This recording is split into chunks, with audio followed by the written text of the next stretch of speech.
Olá, muito bom dia para você, meu irmão, minha irmã. Eu estou muito feliz que a gente está aqui tratando de assuntos densos, com muita profundidade. Os dois últimos devocionais foram extremamente profundos, falando sobre a igreja brasileira que está dividida e como nós podemos viver a unidade outra vez. E eu preciso que você entenda o quanto a unidade é importante para a igreja, sabe? A unidade é extremamente poderosa. Aqui o texto de Atos capítulo 4, verso 32, diz que da multidão dos que creram, eles tinham um só pensamento e um só sentimento. E foi isso que fez com que eles vivessem o sobrenatural. Viver o sobrenatural é consequência de um povo que vive em unidade. Se a igreja brasileira não voltar a viver em unidade, ela não vai viver o sobrenatural, ela vai viver um esfriamento espiritual. A unidade é tão poderosa que no Jardim do Éden foi através da unidade que homem e mulher geraram a vida. De tanto que a unidade é poderosa, aquilo que só Deus podia fazer, homem e mulher passaram a fazer por causa da unidade. A unidade é tão poderosa que quando o homem se uniu para o mal, numa tentativa de fazer uma torre, chegar a Deus e controlar os céus, Deus olhou lá de cima e falou assim: esse povo vive em unidade, qualquer coisa que eles quiserem fazer será possível. Então eu vou descer e eu vou espalhá-los. Porque qualquer coisa que eles quiserem fazer, eles têm padrão de pensamento, padrão de fala e padrão de comportamento. Ou seja, todas as vezes que o povo desfruta de uma unidade, não existe mais impossível para esse povo. Esse povo vai viver o sobrenatural e é por isso que o inimigo trabalha tanto para destruir a unidade da igreja, a unidade no casamento, a unidade familiar, a unidade no meio dos amigos, porque quando o inimigo quebra a unidade, ele enfraquece o povo. Então eu quero que você abra os seus olhos e entenda o que o inimigo está fazendo. Ele quer quebrar a nossa unidade. Ele está tentando colocar flechas no seu coração para quebrar a sua unidade com a sua liderança, com a sua família. Por quê? Para te enfraquecer. Então não permita que o inimigo seja vitorioso sobre a sua casa e a sua família. Não permita que o inimigo seja vitorioso sobre o seu casamento. E eu e minha esposa, nós temos um caderninho que há mais de 14 anos, nós escrevemos ali todos os anos tudo que a gente quer viver como família. E tudo que nós escrevemos nesses 14 últimos anos aconteceu. Sabe por quê?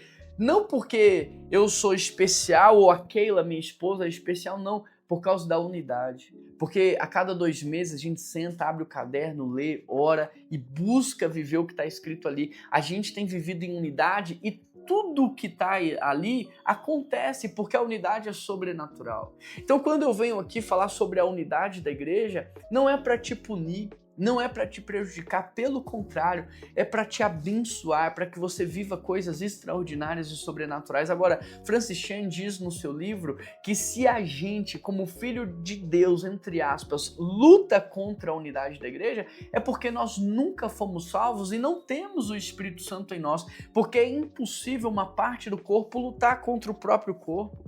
É impossível o coração se rebelar contra o próprio corpo, percebe?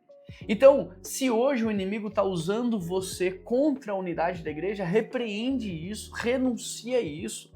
Você não pode lutar contra a igreja, porque quando você luta contra a igreja, contra o corpo, você está lutando contra o próprio Deus. A igreja é a noiva de Jesus Cristo, é a pupila dos olhos de Deus. Deus só criou 2 instituições ao longo de toda a história da humanidade, a família biológica em Adão e Eva e a família espiritual a partir de Abraão, que hoje se tornou a igreja. A igreja é o projeto máximo de redenção de Deus. Você não pode lutar contra aquilo que Deus ama.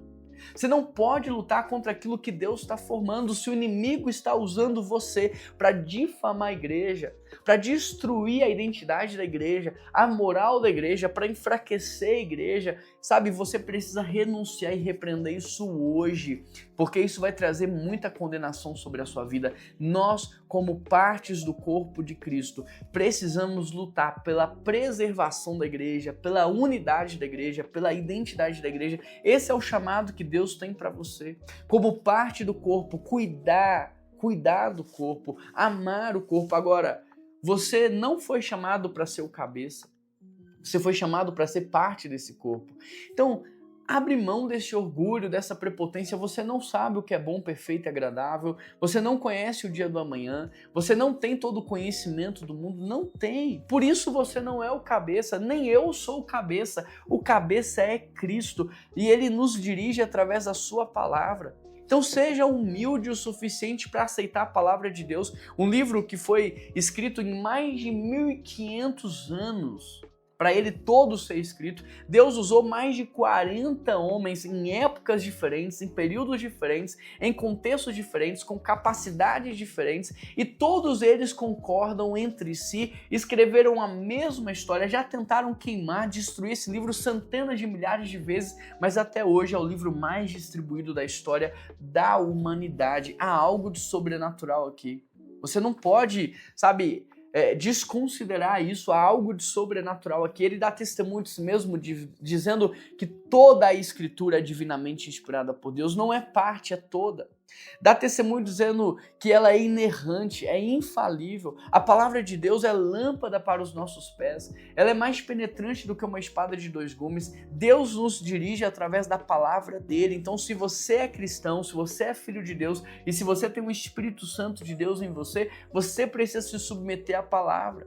É ela que vai dirigir você, não é as suas experiências, os seus pensamentos. Não, porque eu penso assim. Não tem isso. Não, porque eu imagino assim. Não tem isso. Quando nós nos convertemos, agora é o padrão mental de Cristo. É a palavra de Deus que governa a gente. Eu quero convidar você a ser de fato um cristão verdadeiro. Porque o cristão verdadeiro, ele é parte do corpo de Cristo. E o cristão verdadeiro, como parte do corpo de Cristo, se submete à cabeça, à maior autoridade da igreja, que é Jesus Cristo, que nos governa através da sua palavra. Você está pronto para esse passo? Você está pronto para avançar na fé, para sair de um nível raso e se aprofundar? Você está pronto? Eu quero te convidar para isso. Eu quero orar por você. Pai, nós estamos aqui há 3 dias lutando contra uma potestade que tem destruído a unidade da igreja, mas hoje nós queremos quebrá-la. Toda idolatria ao eu, Pai. Toda idolatria ao eu, toda prepotência, todo orgulho, toda soberba, nós queremos abrir mão disso tudo e nós queremos pedir ao Senhor, seja o cabeça da igreja, seja o pastor da igreja e governe as nossas vidas na Tua palavra, Pai.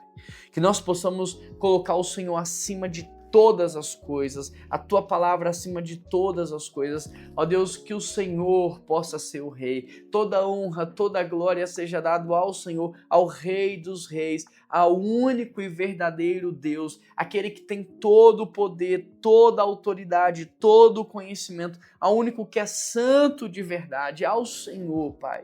Ao Senhor, nós queremos prestar culto, nós queremos nos render ao Senhor, que é o único e verdadeiro Deus das nossas vidas, o verdadeiro pastor da igreja brasileira. Nós pedimos ao Senhor, nos governe, nos reine e seja o Senhor das nossas vidas. Em nome de Jesus que nós oramos. Amém e amém. Que Deus te abençoe, se inscreva nesse canal, compartilhe essa mensagem. Um grande abraço e até amanhã.